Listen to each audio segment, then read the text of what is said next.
हाय, श्री स्वामी समर्थ सर्वांना. आज ना पालक वडा भाजी बनवते मी. पालकाचे वडे बनवून घ्यायचे अगोदर. सर्वात अगोदर मी तर पालक स्वच्छ धुवून बारीक चिरून घेतलेली आहे.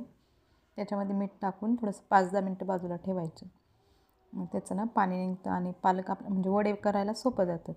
आणि त्याच्यामध्ये थोडंसं बारीक करून कांदा मिक्सरमध्ये केला आहे मी. कांदा, लसूण, जिरं, ओवा, थोडंसं बेसन पीठ टाकून त्याचे छोटे छोटे वडे करून घ्यायचे. आणि हे वडे ना तुम्ही तळून पण वाफवून घेऊ शकतात, पण मी नाही तर तळून घेतलेले आहे. छोटे छोटे बनवून तळून घेतलेले आहे. तर ॲक्च्युली तळायचा व्हिडिओ माझ्याकडून शूट झाला नाही. माझं बाळ रडत होतं, त्याच्यामुळे मी त्याच्या हातात हा मोबाईल दिलेला.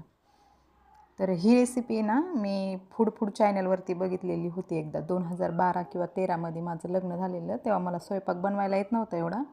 तर आमच्या यांनी मला सांगितलेलं की याच्यावर बघून शिकत जा म्हणून. माझ्याकडं मोबाईल नव्हता तेव्हा. तेव्हापासून मी कधीतरी बनवायची ही रेसिपी. छान लागते खूप. बघा इथं फोडणीला घातलेलं आहे मी जिरं ते आणि घरातले सर्व मसाले आपले. किचन किंग मसाला, सब्जी मसाला आणि मॅगी मसाला आहे मॅजिक. थोडंसं तिखट वगैरे घालून आणि ग्रेव्ही घातलेली टोमॅटोची. आणि त्यात ते वडे सोडून द्यायचे. खूप छान लागते, चांगले लागते. आणि ग्रेव्ही काढताना थोडेसे काजू घेतले होते, जेणेकरून आपल्या भाजीला घट्टपणा यावा.